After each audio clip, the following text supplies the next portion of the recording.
Namo tassa bhagavato arahato samma sambuddhassa. Namo tassa bhagavato arahato samma sambuddhassa.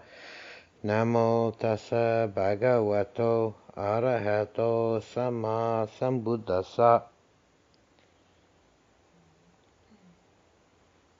I'm going to talk a bit this evening about some aspects of right effort, path factor samavayamo. Right effort is defined as being fourfold. There is the effort to arouse unarisen wholesome states, the effort to cultivate those wholesome states that have already arisen, the effort to prevent the arising of unwholesome states, and the effort to diminish those unwholesome states which are already present. So, right effort is defined as controlling or governing the states of mind.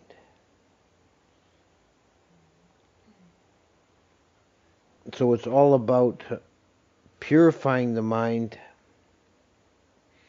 and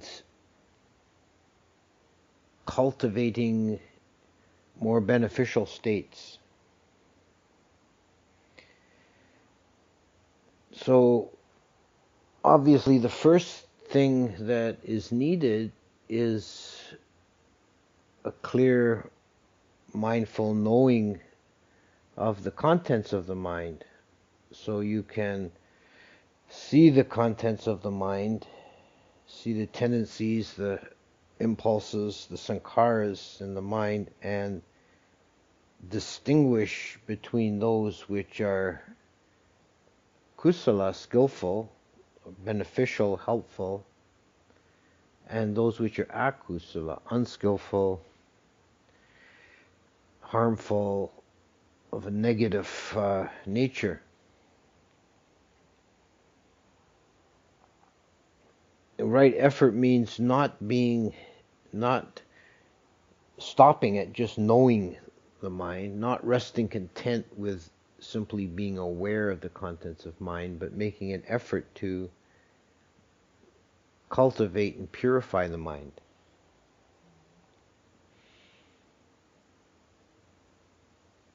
This is something we have to work on right through our spiritual practice. The perfection of this is found in an arahant who is said to be the master of the pathways of his mind. No. He thinks only what he wishes to think and does not think what he does not wish to think. So any of us who have done meditation know that the mind can seem at times like an unruly beast, like a naughty child, or runaway pet. It's something that's not. It doesn't feel like it's fully under your control. The Buddha used often metaphors from animal training, like training a horse to pull a chariot, or training an elephant for use in the royal service, comparing that to training the mind. I want to talk about a specific kind of examples. We have in the theory of jhana, we have two sets of five. There's the 5 jhana factors, which are skillful, beneficial states to be cultivated.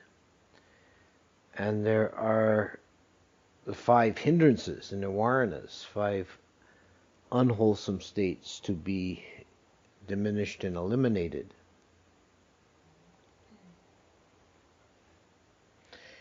When the jhana factors are present, the mind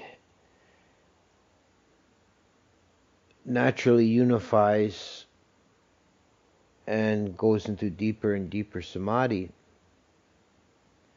And what prevents it from doing that is the presence of the 5 hindrances, the nirvana.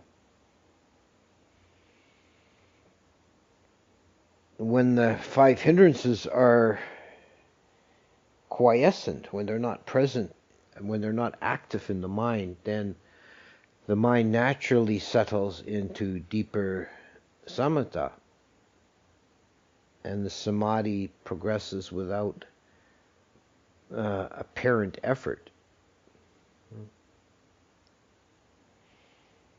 And the detail that these two opposed lists are both 5-fold is not coincidental. There is a one-on-one correlation between the nirvana and the jhana factors.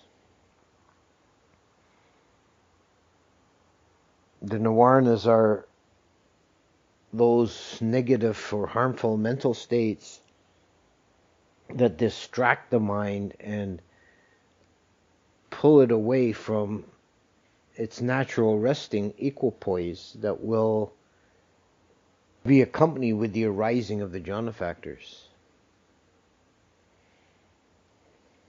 The first jhana factor is vitakka, which is application of mind. Vitakka and vichara, the first two, they go together. They're initial and sustained application of mind is the common translation.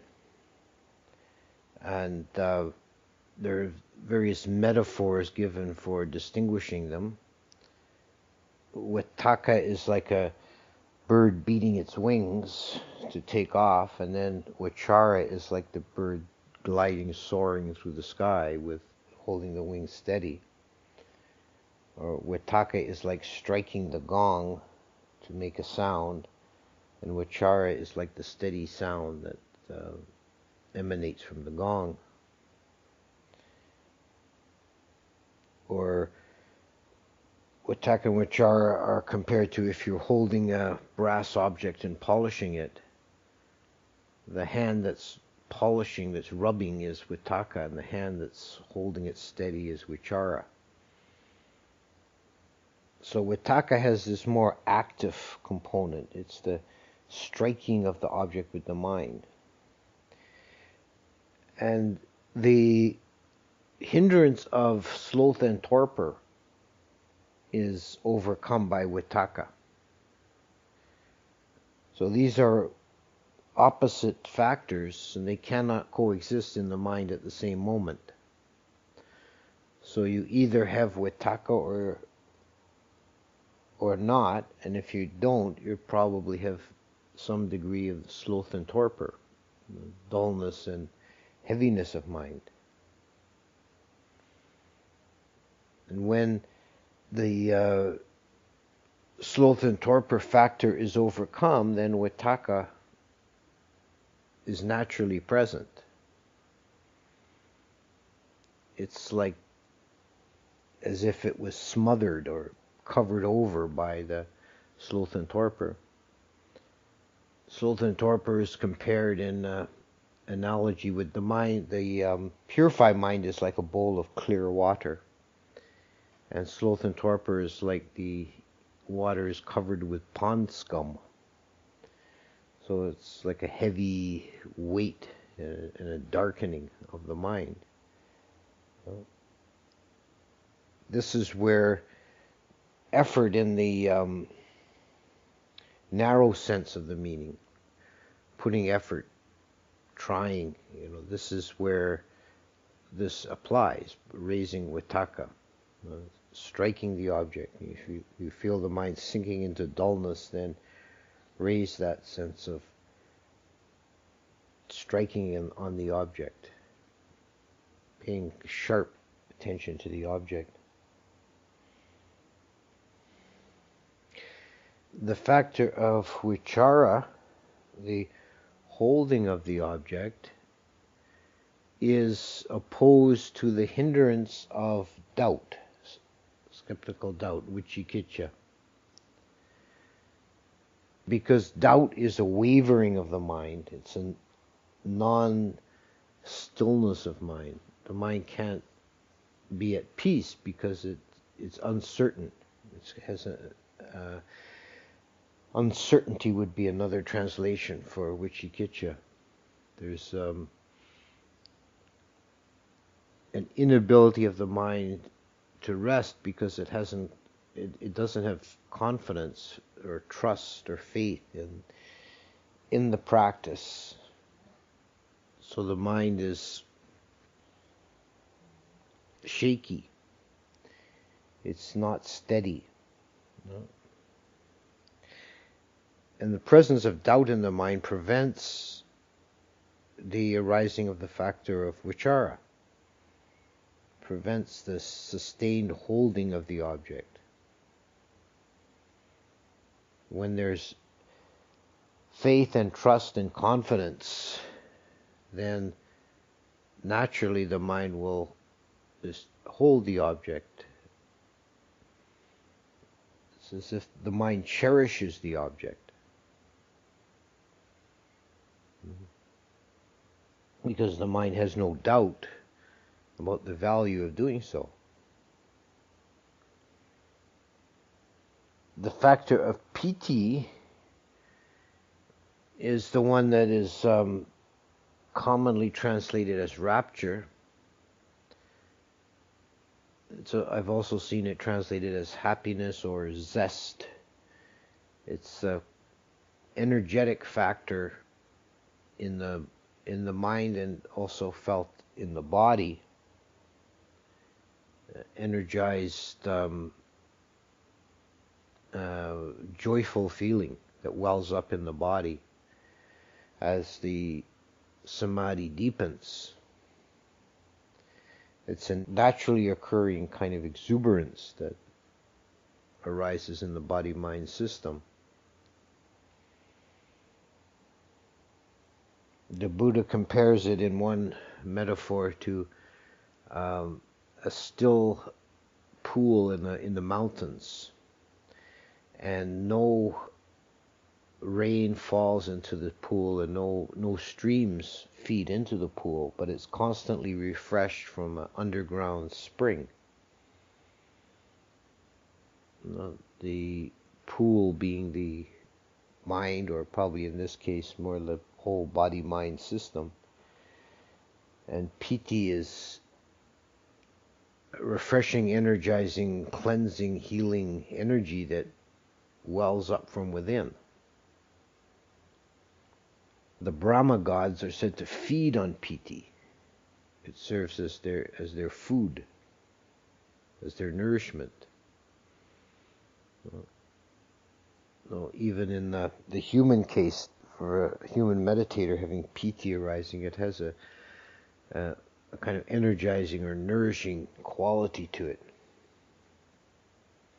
a purifying, cleansing effect.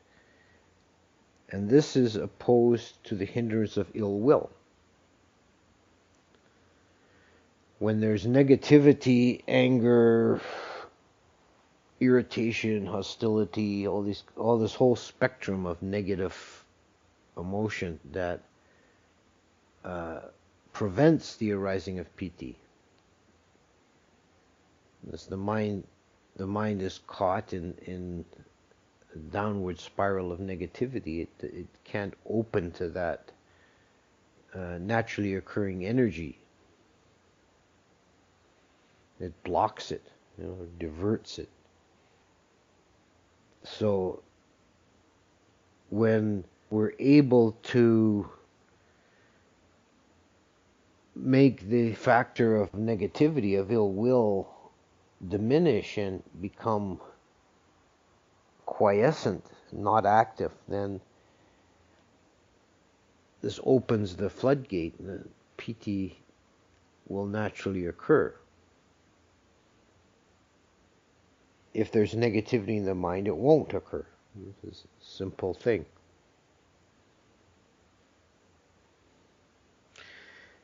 The fourth jhana factor is sukha, bliss or happiness. This is a more peaceful, more deeper, more profound kind of happiness than the joy of piti. So, sukha is translated usually as bliss. It's like the oceanic bliss. And it's opposed by the factor of restlessness and worry, uducha kucha, anxiety, lack of peace in the mind. There's restlessness and worry. Because it's pretty obvious that the feeling of being anxious, of being worried, is definitely not blissful. It distracts the mind, it obsesses the mind, and it's anything but peaceful. It causes the mind to be constantly agitated and stirred. In the water analogy, it's compared to a bowl of water that's whipped up by the wind. So it's not clear. So, you can't see to the bottom of the bowl because it's full of ripples from the wind. It's constantly in motion. When this agitation and restlessness and nervous movement of the mind is diminished and made quiescent and ceases, then naturally a feeling of blissfulness arises. The last jhana factor, the fifth, is ekagata, which is the factor of that's translated one-pointedness. This is somewhat misleading in that the mind is not diminished to a point. It's vast and expansive, but it's still. So I think a better translation is gone to oneness or gone to unity. Eka agata, gone to oneness. So the mind is still, which is the definition of samadhi. Samadhi is defined as stability or stillness. So the mind isn't moving about. It has one object and it's at rest.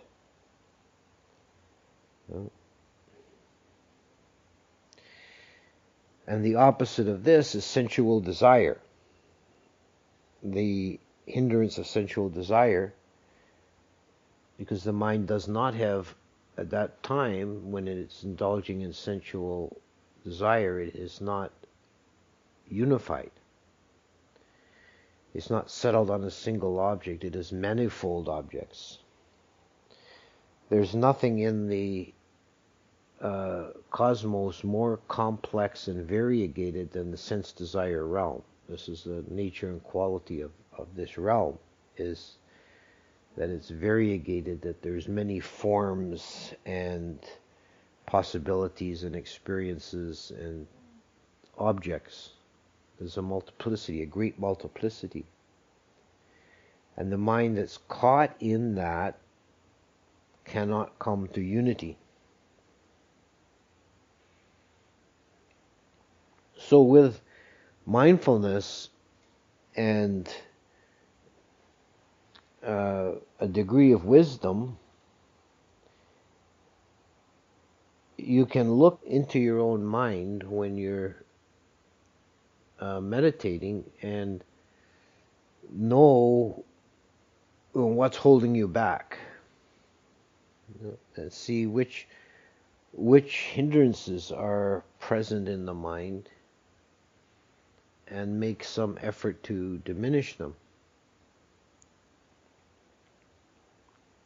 You can do this in various ways. One way would be to focus on trying to develop the opposing jhana factor, or if some particular hindrance is persistent, you can try developing countervailing meditations. Ill will is countered by the meditation on loving kindness. Now, if you find that you're often falling into states of negativity, which doesn't have to be like full-blown, we don't have to talk about like full-blown anger and hatred, but just if you tend to get irritable and you tend to, just be always feeling the negative side of things. You're sitting meditation and it's too cold or it's too hot or there's a mosquito buzzing and you get yourself feeling irritated. That's ill will. And that's holding you back from developing the jhana factors. Specifically, it's holding you back from developing piti. So you can work on loving kindness will purify that state from your being. If it's sensual desire coming up, and it doesn't have to be full-blown fantasies, it's just of wanting things to be pleasant, and thoughts that have to do with the senses, you just going out through the sense doors. Then the counter for that is the unbeautiful aspects of the body. So 32 parts of the body meditation or corpse meditation. Develop the sense of the unappealing aspect of the body. Sloth and torpor can be a difficult one to shake because it's kind of self-reinforcing. You can keep spiraling down into dullness, and there's different antidotes that the Buddha gives a whole list of them. There's one sutta where he's remembering before Moggallana was enlightened. He had a lot of trouble with sloth and torpor, and the Buddha remembers going to him and giving him all sorts of antidotes. But the one particular one that's in the realm of meditation is meditating on light, meditating on the light kasina, bringing up the visualization of light. But other antidotes is just being, first of all, very useful is governing the posture, not allowing the body to slump. That shakes off sloth and torpor. Walking meditation is good for that. The one that he mentions in that sutta is going outside and looking at the stars, to open the mind up. Whatever you can do to kind of wake up and shock yourself awake. And with the energizing of the body-mind and the shaking down of the putting down of sloth and torpor, the coming out of sloth and torpor, then the factor of vitakka becomes possible. One can strike the object, which is an energetic use of the mind. The factor of uncertainty or skeptical doubt, if that's plaguing one, then the recommended course of action is to ask questions or to read the suttas, or, clarify matters in the mind so that one is not wandering in doubt. And when the mind is settled, then it can sustain attention to the object, vichara.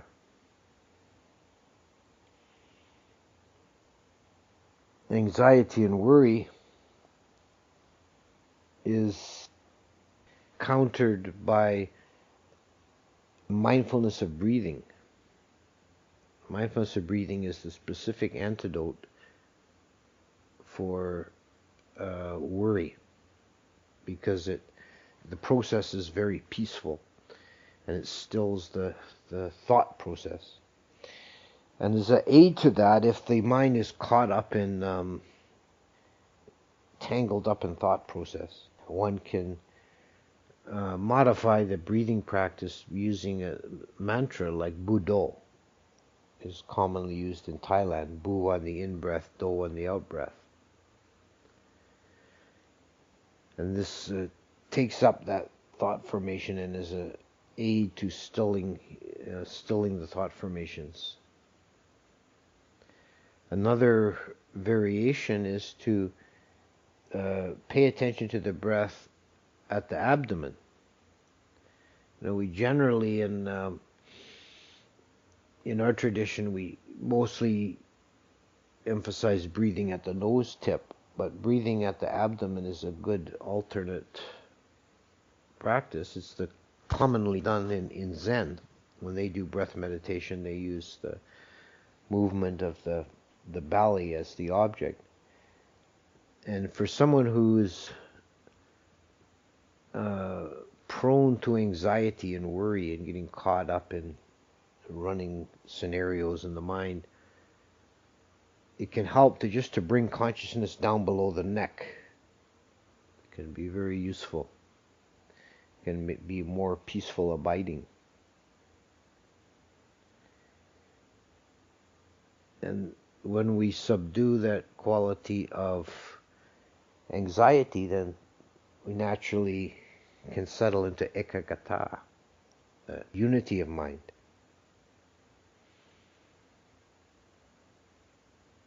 So in this way, by looking at the pairing of the jhana factors and the hindrances, we can see that the right efforts, the four right efforts, are like two sides of a coin, like two hands working together. As you diminish the negative states, the positive ones will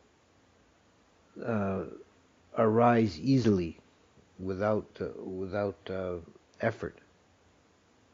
Effort narrowly thought of. It's not. We don't have to force the mind. The Buddha compares this kind of a development to water running downhill. At first, you've got rain falling in the hills. At first, there's little dribbles of water, and then they come together and they make little rivulets, and these come together and they make small streams, and then these make bigger creeks, and then they all merge together and make rivers, and then they make mighty roaring rivers that merge into the ocean. So the mental factors are like that, gathering, the positive mental factors. They naturally arise and develop if they're not hindered. And we can pay attention and help them along, but the real effort, the key, is diminishing the negative factors. There is a important sense in which deep samadhi, the jhana states, are really more natural or more primordial states of mind. They're where the mind tends to go when it's not distracted, when it's not otherwise occupied.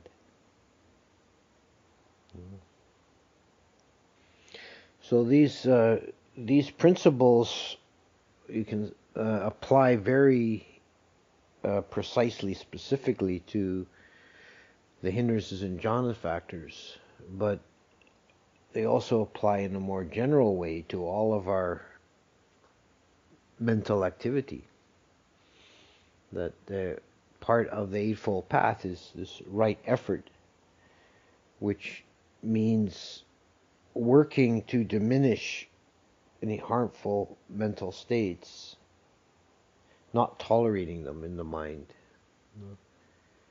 and cultivating, cherishing, and expanding, allowing to flourish positive mental states like wisdom, kindness, compassion, clarity, peace. You know, we need to recognize those when they're present in the mind and nourish that seed. You know, cherish it and allow it to grow and flourish. And that's just as important as pulling out the weeds. You know, you can think of your mind as a garden, and the negative states are like the weeds, and you keep an eye for the weeds and you pull them out and get rid of them. The positive states are like the flowers that you're trying to cultivate, and you encourage them to grow. You water them and feed them and so on. So that's some words on the path factor of Samavayamo.